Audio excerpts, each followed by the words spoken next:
Buenos días, Miss. Esperamos que esto sea de su agrado. Este es el proyecto del equipo integrador número 6 sobre las Torres Bicentenario. El equipo está conformado por Judith, Estefanía, Marianne y Paola. ¡Toc, toc! ¿Quién es?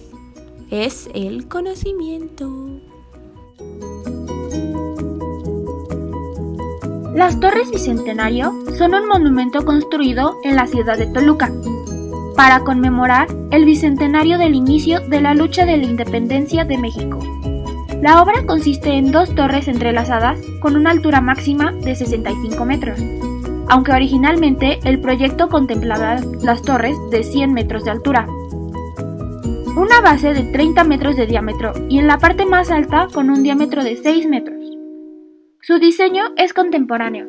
Cada torre cuenta con 100 sólidos bloques de acero inoxidable, ambas simbolizando el Bicentenario de México.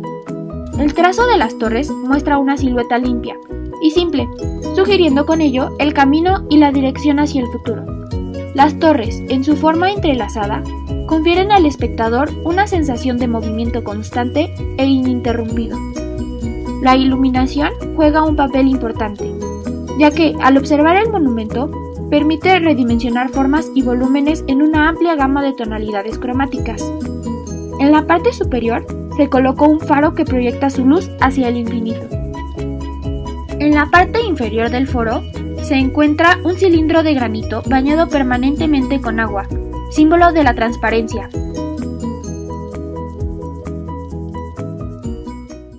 A través de la exhibición de múltiples objetos y la utilización de distintos medios de comunicación, el Museo Torres Bicentenario tiene como finalidad provocar una experiencia multisensorial entre los visitantes.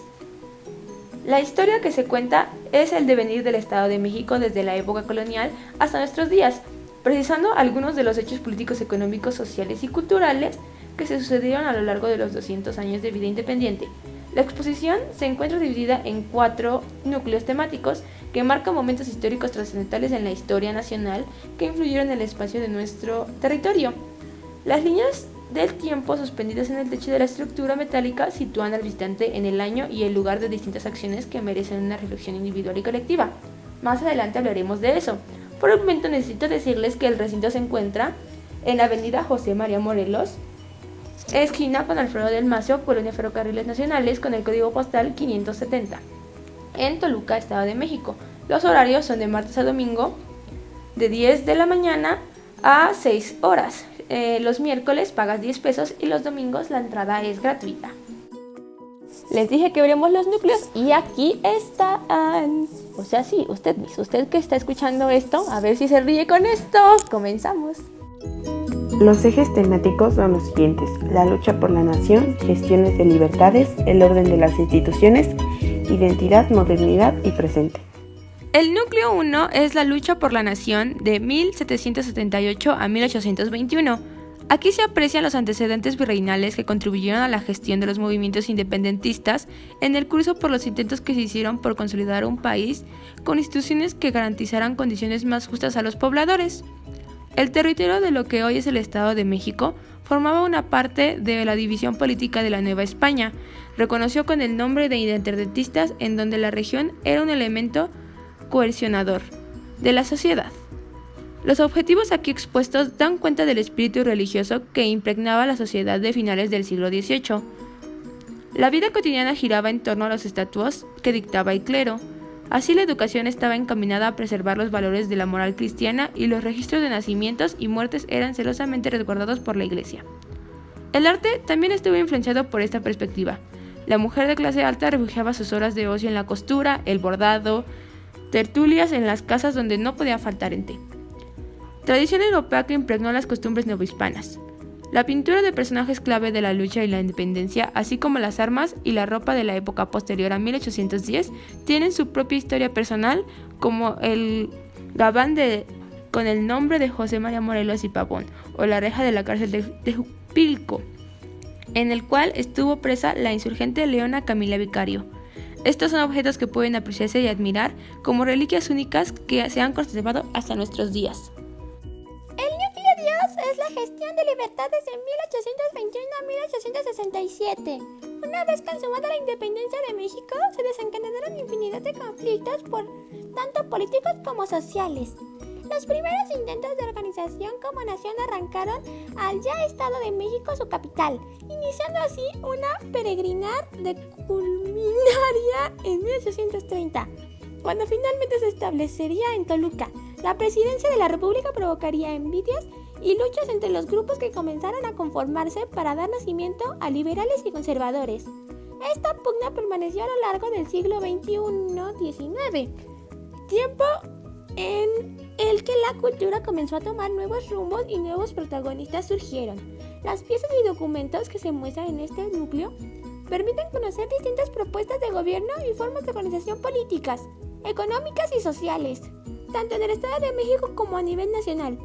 El epistolario de Vicente Guerrero invita a conocer no solo al militar, sino al ser humano que con una caligrafía pulcra demuestra sus sentimientos hacia los seres queridos.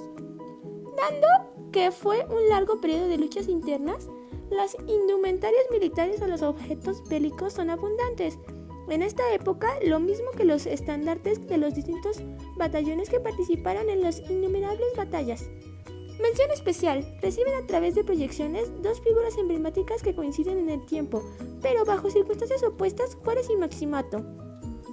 Así también la historia de la emperatriz de México que visitó Toluca en una tragedia demonónica que concluye con el drama de la locura y tiene su espacio en el museo para que los visitantes la conozcan. Núcleo 3. El orden de las instituciones 1867-1910. Tras el triunfo de Juárez después de la Guerra de 3 años o de Reforma, el país inició un nuevo proceso de reconstrucción y llegado el año de 1876, bajo la figura de Porfirio Díaz y el lema de orden y progreso, se daría una nueva conformación al país. La industria, el ferrocarril, la prensa y las artes tuvieron gran presencia. Sin embargo, la abundancia de la que tanto se hablaba, los beneficios y el progreso, no permeó a todas las clases. Las condiciones sociales que imperaron para la mayoría de la población poco después de la segunda mitad del siglo XIX condujeron al levantamiento maderista de 1910, por el grave descontento de la gente frente al régimen de Porfirio Díaz. El interactivo de este núcleo contextualiza al visitante sobre el panorama general de la etapa conocida como Porfiriato. Algunos de los objetos expuestos en este espacio reflejan costumbres de la vida cotidiana que prevalecía en los primeros días de la gesta revolucionaria en el Estado de México. En la proyección sobre la prensa liberal se hace hincapié en la influencia que tuvo entre el público las noticias que generaban distintas opiniones. Los grabados muestran el caudillo agrarista de la revolución, así como algunos logros y avances, pero también dejan ver las consecuencias que a partir de 1914 tomó nuevamente la lucha armada con la aparición de los ejércitos del norte y del sur. Núcleo 4. Identidad, modernidad y presente, de 1910 a 2010.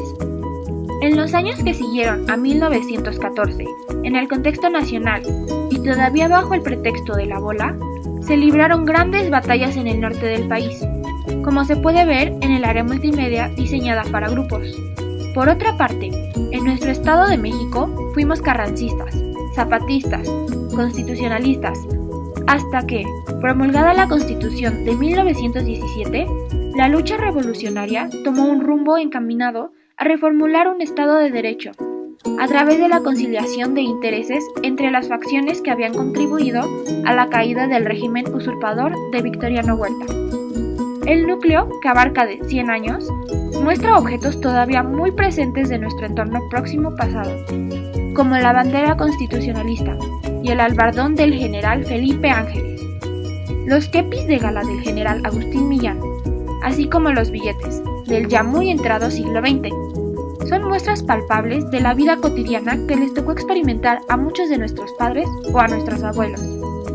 El gráfico, donde aparecen los nombres de los gobernantes que ha tenido el Estado de México post-revolucionario, es, sin duda, un ejemplo de cómo tras una lucha intensa se ha buscado tener una continuidad institucional que ha superado distintos retos. El recorrido termina con un panorama visual informativo de los logros de la Revolución Mexicana, que dejó en nuestro territorio estatal y una reflexión de los retos que aún nos faltan superar como sociedad, porque todos somos el futuro y todos somos parte de la historia. Eso fue muy cursi, pero no importa. Seguimos con esta explicación sobre unos datos curiosos. La inversión total fue de 150 millones de pesos. El monumento pesa 450 toneladas. El 15 de septiembre de 2010, el gobernador del Estado de México, Enrique Peña Nieto, inauguró el monumento conmemorativo. En esa tarde-noche, las torres se engalanaron con un espectáculo de fuegos pirotécnicos. El monumento se compone además de Museo del Bicentenario con foro, espejo de agua con fuentes danzantes, explanada de acceso, puentes e incorporaciones viales, paradero vehiculares, estacionamiento en 3 niveles, servicios sanitarios y oficinas y cafetería. Lo que debe estar preguntándose, Miss, es por qué escogimos este patrimonio.